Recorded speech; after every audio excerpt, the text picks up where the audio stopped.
warahmatullahi wabarakatuh. Selamat pagi dan salam sejahtera untuk kita semua. Dengan memanjatkan puji dan syukur kehadiran Allah Subhanahu wa taala, saya Wulan Purnamasari, dosen tetap pada program studi manajemen Kasintang, Fakultas Ekonomi, Bisnis dan Kesehatan, Universitas Muhammadiyah Pontianak Kampus Sintang. Video ini dibuat untuk melengkapi persyaratan dalam pengajuan sertifikasi dosen, yaitu pernyataan diri dosen dalam unjuk kerja Tridharma Perguruan Tinggi PDD UKT-PT, khususnya dalam bidang pengajaran. Perkenankan pada kesempatan hari ini saya akan membahas terkait salah satu mata kuliah yang saya ampuh. Mata kuliah mikroekonomi merupakan mata kuliah wajib semester 2. Mikroekonomi ini memiliki bobot 3 SKS. Bahasa pengantar yang digunakan pada mata kuliah ini adalah bahasa Indonesia. Dengan capaian pembelajaran mata kuliah, mahasiswa mampu menjelaskan konsep dasar ekonomi mikro dan ruang lingkupnya. Mahasiswa mampu menganalisis interaksi permintaan, penawaran, serta terbentuknya keseimbangan. Mahasiswa mampu menghitung dan menginterpretasikan elastisitas permintaan dan penawaran. Mahasiswa mampu menjelaskan dan menganalisis teori produksi, biaya, dan struktur pasar. Mahasiswa mampu menerapkan teori mikroekonomi dalam menyelesaikan masalah ekonomi sederhana. Adapun deskripsi singkat mata kuliah pada mata kuliah ini, mahasiswa belajar tentang mikroekonomi adalah mata kuliah dasar dalam rumpun ilmu ekonomi yang membahas perilaku ekonomi dalam membuat keputusan ekonomi pada tingkat individu atau unit kecil. Mata kuliah ini membahas dasar-dasar teori mikroekonomi seperti permintaan dan penawaran, keseimbangan pasar, elastisitas, teori perilaku konsumen dan produsen, biaya produksi, dan berbagai bentuk struktur pasar. Materi pembelajaran akan ada 16 kali pertemuan. Minggu pertama kontak perkuliahan, minggu kedua dan ketiga pengertian ekonomi mikro, ruang lingkup kajian ilmu ekonomi mikro, minggu keempat teori permintaan, minggu kelima teori penawaran, minggu keenam permintaan individu dan permintaan pasar, minggu ke-7 dan ke-8 keadaan keseimbangan pasar, minggu ke-9 ujian tengah semester, minggu ke-10 elastisitas permintaan dan elastisitas penawaran, minggu ke-11-12 teori produksi dan kegiatan perusahaan, minggu ke-13 teori biaya produksi, minggu ke-14 dan 15 struktur pasar, dan terakhir minggu ke-16 ujian akhir semester. Adapun buku ajar sebagai bahan referensi dalam proses pembelajaran ini dari Raharja dan Manurung, pengantar ilmu ekonomi, penerbitan Fakultas Ekonomi UI, dan yang berikutnya dari Sadono Sukirno, pengantar teori ekonomi mikro edisi ketiga PT Raja Grafindo Persada, dan beberapa referensi pendukung. Pada kesempatan ini saya akan menyampaikan cuplikan mengajar pada minggu keempat dengan pokok bahasan teori permintaan. Adapun materi pembelajaran yang disampaikan definisi permintaan, hukum permintaan, kurva permintaan, faktor-faktor yang mempengaruhi permintaan. Bentuk pembelajaran yang diterapkan sinkronus dengan metode pembelajaran, case-based learning, diskusi, tanya jawab, serta asinkronus pengisian presensi mahasiswa dan mengisi berita acara perkuliahan dengan masuk ke link aplikasi dashboard dosen pengampu mata kuliah untuk tugas yang biasa dibagikan dalam grup-grup WhatsApp. Adapun University Value atau nilai IK sebelum melaksanakan kegiatan pembelajaran, dilaksanakan kegiatan membaca surat pendek dalam Al-Quran dengan kriteria ketepatan dan penguasaan materi serta teknik pemberian tugas. Sebagai kemampuan akhir yang diharapkan, mahasiswa mampu memahami dan menjelaskan definisi permintaan, hukum permintaan, kurva permintaan, dan faktor-faktor yang mempengaruhi permintaan. Evaluasi pembelajaran pada mata kuliah mikroekonomi didapatkan dari 4 komponen penilaian. Yang pertama ada aktivitas di kelas, itu 1,25% dikali 8 kali pertemuan dengan bobot 10%. Tugas 2,22% dikali 9 tugas dengan bobot 20%. Ujian tengah semester 30% dan ujian akhir semester 40%. Berikutnya merupakan cuplikan dari proses pembelajaran yang saya laksanakan secara sinkronus tatap muka di ruang kelas. Selamat menyaksikan.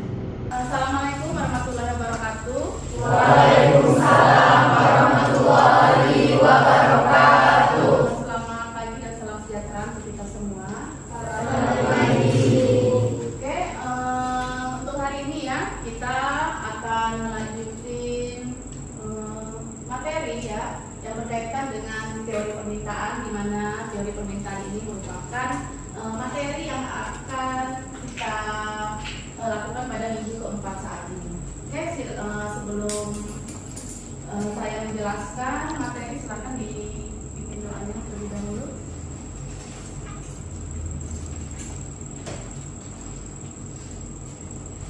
Sebelum kita memulai mata perkuliahan mikroekonomi pada hari ini, marilah kita bersama-sama membaca surah An-Nas. Bismillahirrahmanirrahim.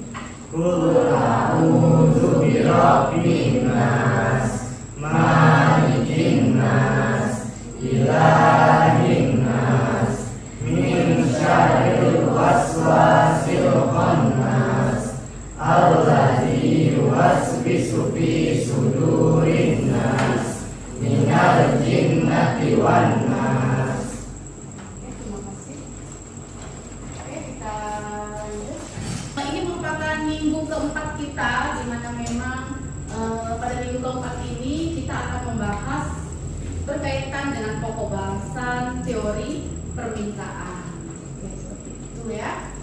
Di mana memang pada teori permintaan ini ada pun memang kemampuan akhir yang diharapkan oleh mahasiswa ialah mahasiswa mampu memahami dan menjelaskan definisi permintaan, kurva permintaan, bunyi hukum permintaan, serta faktor-faktor yang mempengaruhi permintaan. Seperti itu ya. Sebelum kita membahas masalah definisi permintaan, mungkin ada yang masih ingat pertemuan minggu lalu, minggu ketiga. Kira-kira di sini ada yang masih ingat materi apa saja sih yang kita pelajari pada minggu ketiga? Silakan. Kira-kira ada yang masih ingat? Ayo. Oke, siapa namanya? Nama saya Reza. Iya, gimana Reja? Apa yang kamu dapatin pada materi pada minggu ketiga?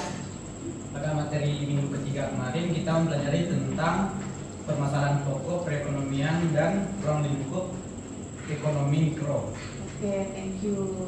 Pada minggu ketiga kita membahas masalah Permasalahan pokok perekonomian. permasalahan pokok perekonomian. Oke, ada yang mau menambahkan kira-kira nih? Kira-kira apa lagi nih yang kita dapatin dari pertemuan minggu ketiga? Saya Bu, Ya, silakan. perkenalkan saya Deni. Jadi pada minggu ketiga kita ada membahas tentang ekonomi mikro. Jadi ekonomi mikro adalah cabang ilmu ekonomi yang mempelajari perilaku individu dan perusahaan dalam membuat keputusan terkait penggunaan sumber daya yang terbatas. Fokus utamanya adalah pada mekanisme harga, permintaan dan penawaran, serta interaksi di pasar barang dan jasa. Oke, ada yang ingin menambahkan lagi nih? Ayo Bu, Ya, gimana? perkenalkan saya Anissa Triana. Dalam ekonomi itu kan terdapat 3 masalah pokok yang harus dihadapi karena kelangkaan sumber daya. Apa sih yang akan dilakukan dan bagaimana cara memproduksinya, untuk siapa barang yang akan diproduksinya? Oke. Seperti itulah materi yang sudah mungkin Anda dapatin pada materi minggu ketiga. Oke, kita lanjut pada pertemuan ini.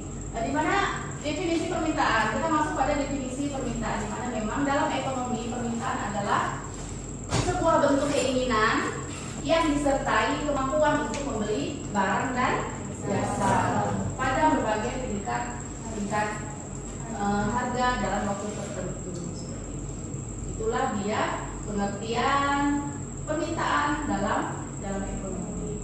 Oke, di sini juga ada beberapa pendapat ahli ya. Menurut pendapat ahli ekonomi ada dari Raharja dan Manurung dari tahun 2008, di mana memang permintaan adalah keinginan konsumen untuk membeli suatu barang pada berbagai tingkat harga selama periode tertentu. Oke, yang berikutnya dari Sah Haji dan Sofia, di mana memang permintaan adalah keinginan akan sebuah produk secara spesifik yang didukung kemampuan dan kesediaan untuk membeli. Selain kita memahami pengertiannya, definisi dari permintaan itu, kita juga perlu mengetahui bunyi dari hukum permintaan itu sendiri. Di mana memang bunyi dari hukum permintaan ialah semakin tinggi harga suatu barang, maka jumlah barang yang diminta akan turun. Dan semakin rendah harga suatu barang, maka jumlah barang yang diminta akan meningkat. Seperti itulah bunyi dari hukum permintaan itu sendiri. Artinya apa? Artinya ketika harga suatu barang naik, konsumen cenderung membeli lebih sedikit barang tersebut karena si konsumen ini dia sensitif dengan harga dari suatu barang. Dan sebaliknya, jika harga suatu barang turun, konsumen cenderung membeli lebih banyak barang tersebut. Jadinya hubungannya ini negatif antara harga dan jumlah barang yang diminta, ya, bertolak belakang. Kita sudah membahas masalah definisi permintaan. Lalu yang berikutnya tadi apa? Bunyi hukum permintaan. Dan saat ini kita akan lanjut pada kurva permintaan. Di sini kurva permintaan ini adalah suatu kurva yang menggambarkan sifat hubungan antara harga suatu barang tertentu dengan jumlah barang yang diminta barang pembeli. Dalam menganalisis permintaan perlu didasari perbedaan antara dua istilah, permintaan dan jumlah barang yang diminta. Di sini ada ciri-ciri kurva permintaan. Jadi di mana memang ciri-ciri kurva permintaan ialah dia miring dari kiri atas ke kanan bawah. Sedangkan yang berikutnya, setiap titik pada kurva menunjukkan harga dan jumlah yang diminta. Biasanya garis tegak itu dia berkaitan dengan harga. Kalau dia horizontal berkaitan dengan jumlah yang diminta. Oke, di sini permintaan garisannya tegak lurus, di mana memang jumlah barang dan jasa yang ingin dibeli konsumen pada setiap tingkat harga selama periode tertentu. Yang berikutnya merupakan kumpulan dari tingkat jumlah yang diminta QD sehingga membentuk kurva permintaan. Oke, di sini ada contoh ya, contoh permintaan terhadap tertulis pada berbagai tingkat harga. Di sini ada keadaan, ada price, harga, dan jumlah yang diminta. Di sini pada keadaan P dapat kita lihat bahwa ketika harga 5.000, jumlah yang diminta itu 200 unit buku. Dan ketika pada keadaan Q, ketika harganya turun dari 5.000 menjadi 4.000, jumlah yang diminta 400 unit. Pada keadaan R, ketika harganya 3.000 turun lagi, jumlah yang diminta 600. Ya, jumlah yang diminta itu meningkat ketika harga turun. Sesuai dengan bunyi dari hukum permintaan itu sendiri, apa kira-kira?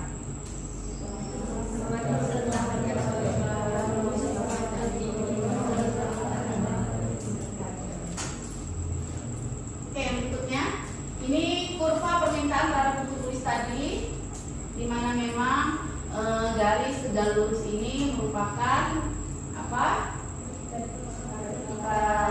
Harga. Dan garis ini merupakan kuantitas atau jumlah yang diminta. Itu ya.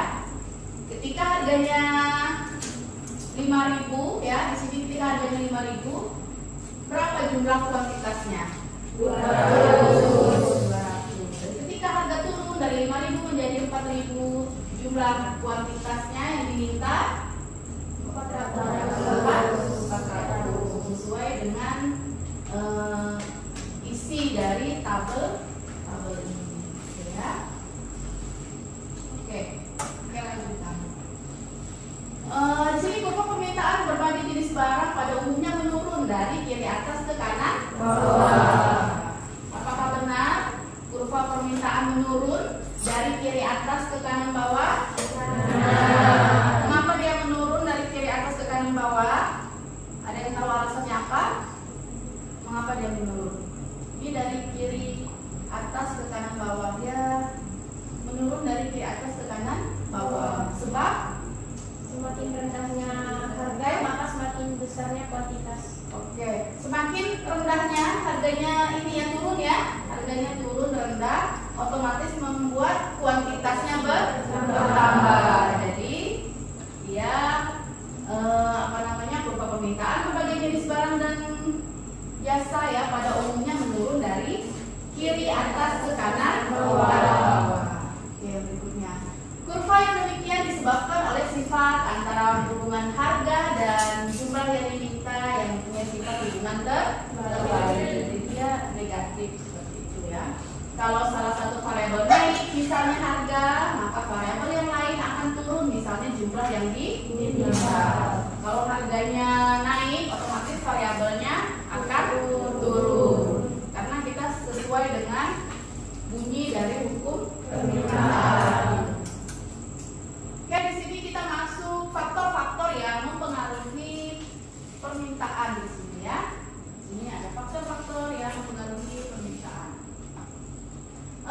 Seperti yang sudah dijelaskan berkaitan dengan hukum permintaan, definisi permintaan, kurva permintaan, di mana memang hukum permintaan ini menunjukkan hubungan terbalik antara harga dan kuantitas yang diminta, sehingga faktor-faktor yang mempengaruhi permintaan adalah sebagai berikut. Yang pertama itu harga barang sendiri. Apa itu? Dimana memang menurut hukum permintaan seperti apa? Menurut hukum permintaan semakin harga barang semakin sedikit jumlah barang yang diminta.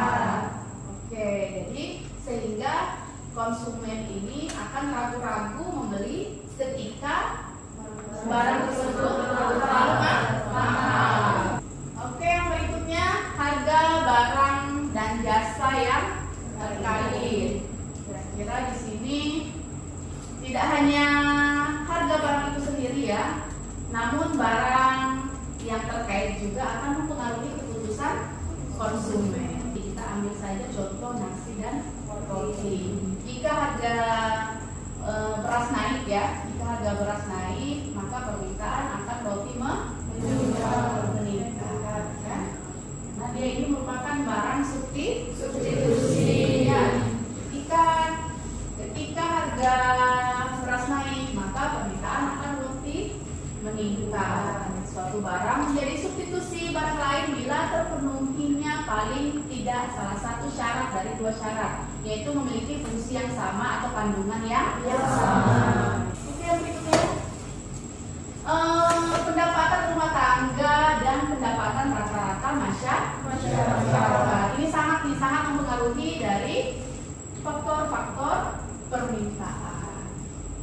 Semakin tinggi penghasilan konsumen, semakin banyak jumlah barang yang diminta. Sebab konsumen memiliki daya beli lebih tinggi untuk membeli. Ya. Jadi pendapatan konsumen berperan penting dalam menentukan permintaan. Tapi memang seperti itu kan, pendapatan konsumen memang paling mempengaruhi permintaan suatu barang. Barang normal di sini adalah barang yang permintaannya meningkat seiring dengan kenaikan pendapatan. Itu arti dari barang normal. Nah, barang yang permintaannya meningkat seiring dengan kenaikan pendapatan. Jadi kalau pendapatan naik, otomatis banyak sekali keinginan dari konsumen untuk memenuhi kebutuhan sehari-hari. Ya. Sedangkan barang inferior adalah barang yang permintaannya menurun seiring dengan pendapatan. Contoh dari barang inferior ini biasanya apa?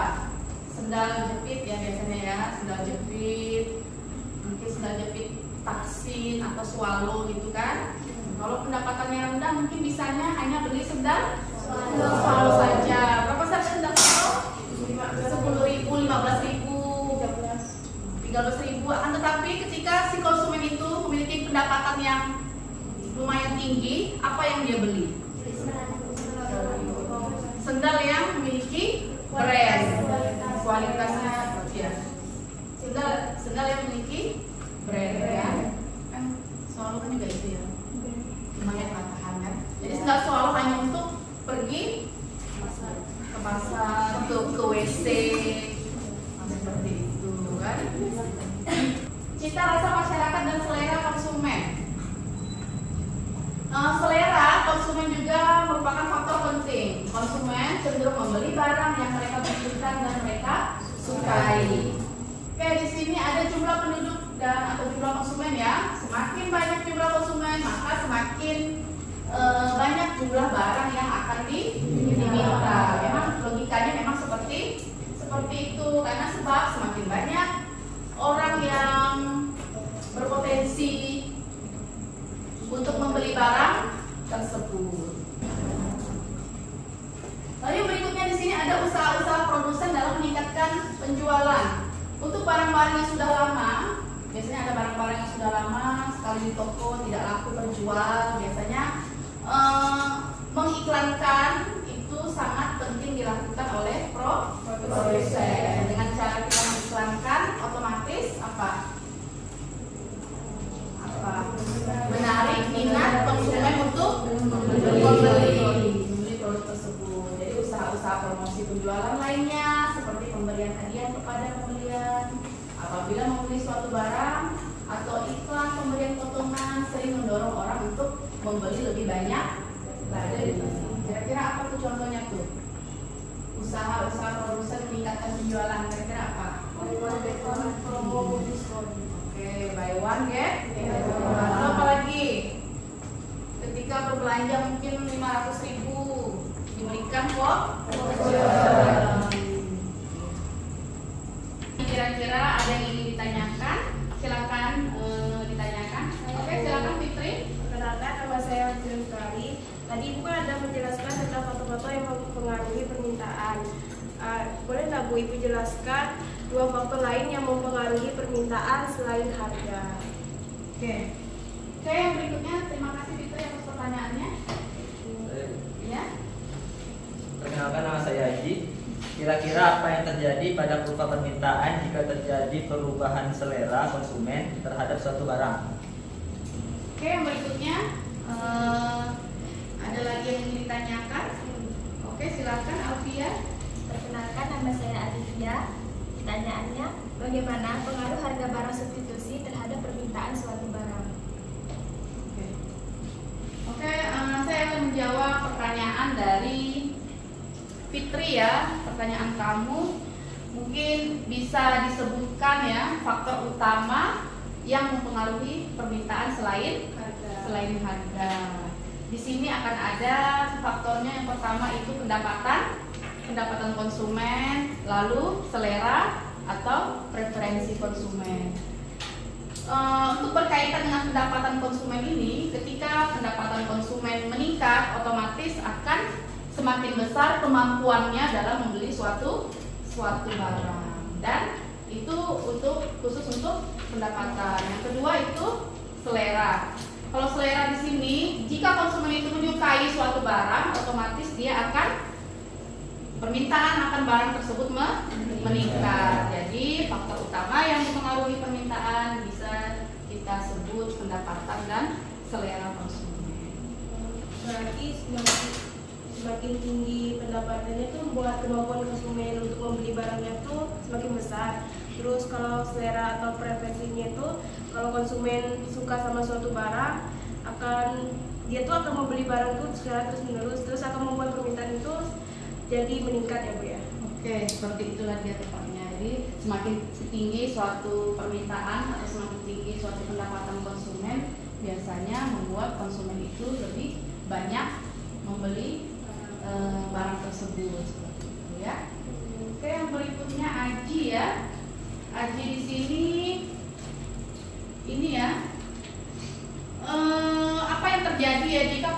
permintaan itu berubah ya, artinya perubahan selera terhadap selera konsumen terhadap suatu barang. Apa yang terjadi dengan kurva permintaan? Memang jika selera konsumen ini meningkat terhadap suatu barang atau minat konsumen ini tinggi terhadap suatu barang, otomatis membuat kurva permintaan akan bergeser ke kanan. Dan sebaliknya, jika si konsumen ini seleranya menurun terhadap suatu barang tersebut, membuat kurva permintaan bergeser ke kiri.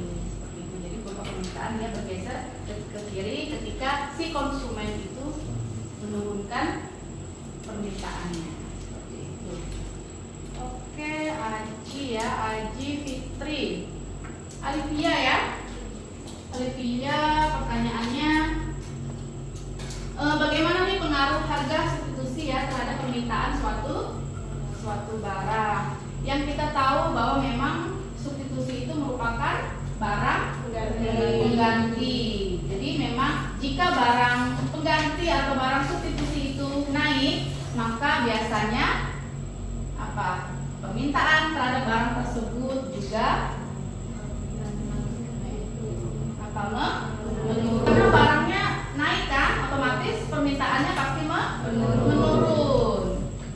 Dan permintaan terhadap barang pengganti pasti akan naik. Oke. Kira-kira ada yang ingin ditanyakan lagi? Oke. Tidak ada. Saya ingin mahasiswa menyimpulkan kira-kira apa saja nih yang sudah mahasiswa atau Anda ketahui dari pertemuan kita pada minggu keempat ini berkaitan dengan teori permintaan. Yang pertama berkaitan dengan definisi permintaan. Apa itu definisi permintaan?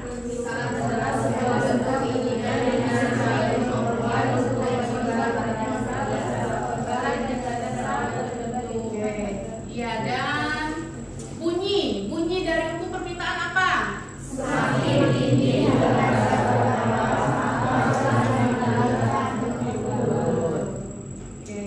Dan ini seperti apa nih ciri-ciri dari kurva permintaan? Lalu yang terakhir, apa saja nih faktor-faktor yang mempengaruhi permintaan itu?